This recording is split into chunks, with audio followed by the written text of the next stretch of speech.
نشے من پر گری جو بجلیاں ہم یاد رکھیں گے، شہید بابری کی سسکیاں ہم یاد رکھیں گے یاد اس کے منبر و محراب و گنبد کو، شکستہ در و ٹوٹی کھڑکیاں ہم یاد رکھیں گے۔ السلام علیکم ورحمۃ اللہ وبرکاتہ۔ وعدے کے مطابق میں پھر سے حاضر ہوں بہت ہی خاص ویڈیو کے ساتھ۔ آج کی اس ویڈیو میں آپ کو بابری مسجد کے حوالے سے بابری مسجد کی داستان بتانے والا ہوں۔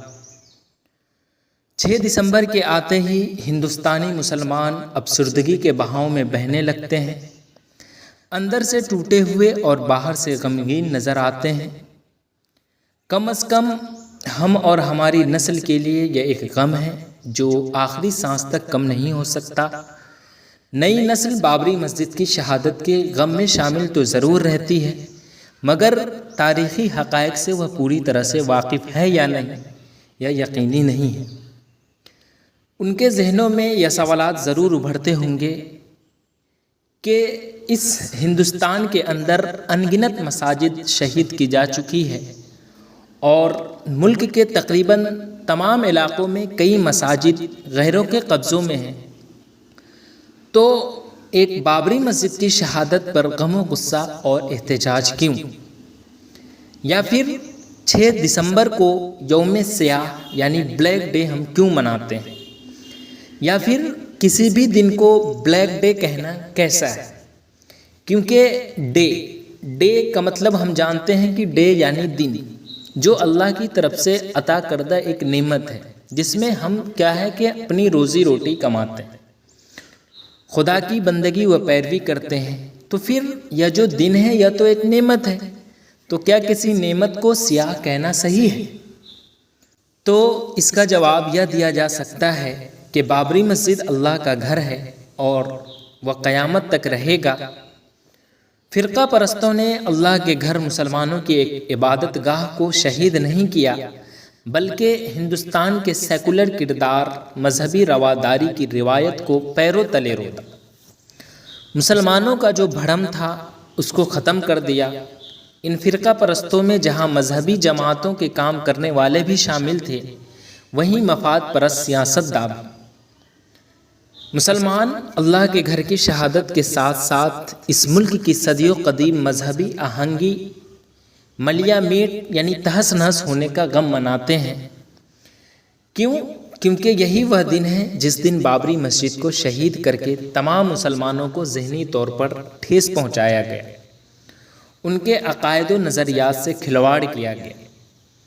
اس لیے ایسے دن کو جس میں ہم سے کسی سخت مصیبتوں کا سامنا ہوا ہو، اسے ہم بلیک ڈے کہہ سکتے ہیں، سیاہ دن کہہ سکتے ہیں۔ اسی لیے 6 دسمبر کو بلیک ڈے یعنی سیاہ دن کہنے میں کوئی حرج نہیں ہونا چاہیے، کیونکہ اس دن بابری مسجد کو شہید کیا گیا تھا، جو کہ ہر مسلمان کے لیے ایک دل خراش بات ہے نا، یعنی دردناک کشٹ دائق بات ہے۔ تو اسی بنیاد پر ہم جو ہے وہ 6 دسمبر کو بلیک ڈے یعنی سیاہ دن مناتے ہیں اور اسے ہم سیاہ دن کے نام سے یاد کر سکتے ہیں۔ اب ہم چلتے ہیں بابری مسجد پر۔ اگر آپ مضمون لکھنا چاہتے ہیں تو وہ کس طرح آپ لکھیں گے اس کے طرف؟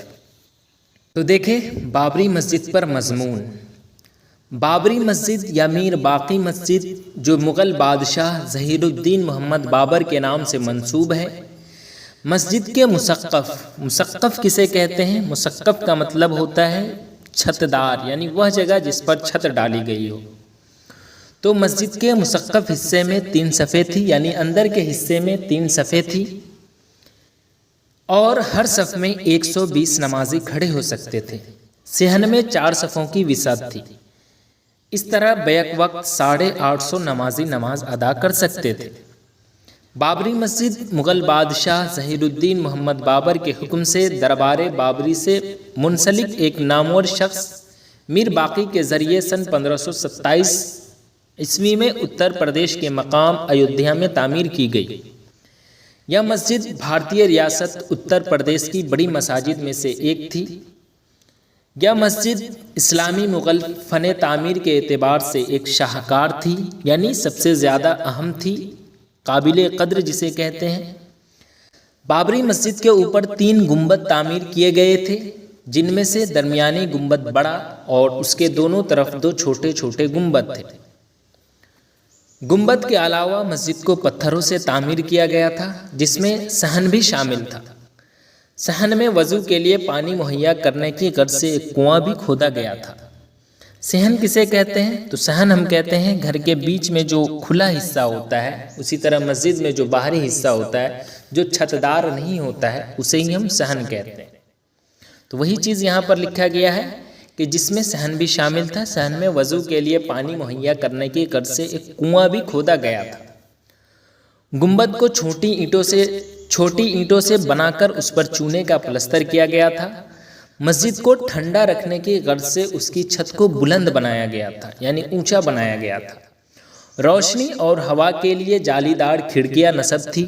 اندرونی تعمیر میں ایک انتہائی خاص بات یہ تھی کہ محراب میں کھڑے شخص کی معمولی سرگوشی کو مسجد کے کسی بھی اندرونی حصے میں بآسانی سنا جا سکتا تھا۔ یعنی محراب کسے کہتے ہیں؟ گول دروازہ، جہاں آپ یہاں تصویر میں دیکھیں، جو آپ یہاں گول دروازہ دیکھ رہے ہیں، اسے ہی ہم محراب کہتے ہیں، جہاں ممبر کے ساتھ امام صاحب کھڑے ہو کر جو ہے وہ نماز پڑھاتے ہیں، ہے نا۔ تو کیا ہوتا تھا کہ اس مسجد کے اندر یہ خاص بات تھی کہ کوئی سرگوشی یعنی چپکے کوئی بات کر رہا ہے ایک دم، وہ بھی جو ہے نا وہ مسجد کے کسی بھی اندرونی حصے میں بآسانی سنا جا سکتا تھا۔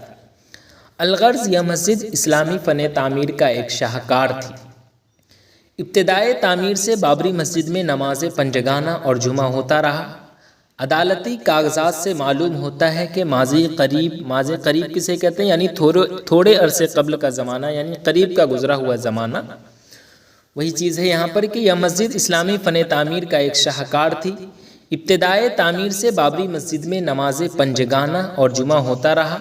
عدالتی کاغذات سے معلوم ہوتا ہے کہ ماضی قریب یعنی 1858 سے 1870 تک اس مسجد کے امام و خطیب محمد اصغر تھے۔ 1870 سے 1900 کی درمیانی مدت میں مولوی عبدالرشید نے امامت کے فرائض انجام دیے۔ 1901 سے 1930 کے عرصہ میں یہ خدمت مولوی عبدالقادر کے سپرد رہی، اور 1930 سے 1949 عیسوی تک مسجد کے قرق ہونے کی تاریخ تک مولوی عبدالغفار کی اقتداء میں مسلمان اس مسجد میں نماز 5 وقتہ اور جمعہ ادا کرتے رہے۔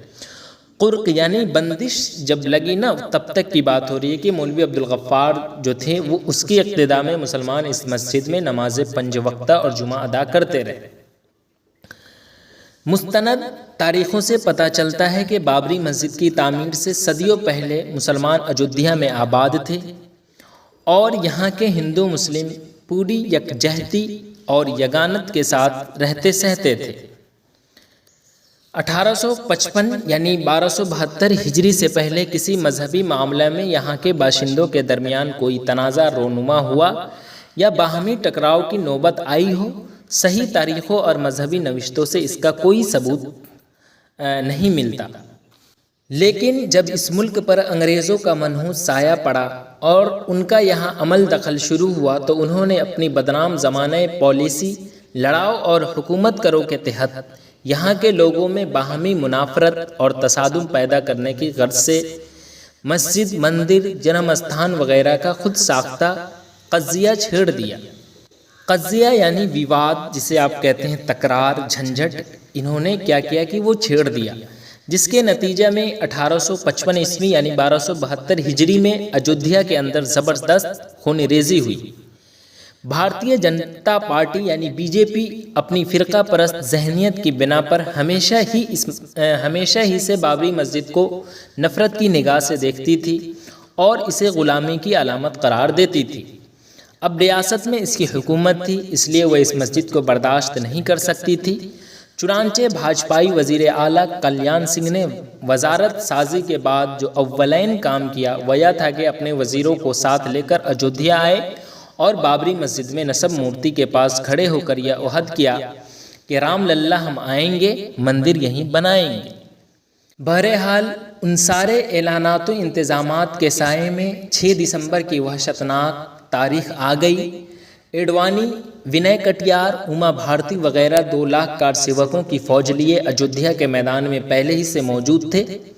ان لیڈروں کی رہنمائی میں کار سیوا شروع ہوئی اور تشدد پر آمادہ تربیت یافتہ کار سیوکوں نے 11:55 پر بابری مسجد پر دھاوا بول دیا اور بغیر کسی مزاحمت کے پورے اطمینان سے 4 بجے تک اسے توڑتے اور ملبہ کو دور پھینکتے رہے، یہاں تک کہ صفحہ زمین سے بابری مسجد کا نام و نشان ختم کر دیا اور بابری مسجد کو 1992 عیسوی میں انتہائی پسند ہندوؤں کے ہاتھوں شہید کر دیا گیا۔ سب کچھ لٹ جانے کے بعد وزیر داخلہ ہند صاحب بیان دیتے ہیں کہ مسلمانوں کی پوری حفاظت کی جائے گی اور انہیں مکمل انصاف ملے گا۔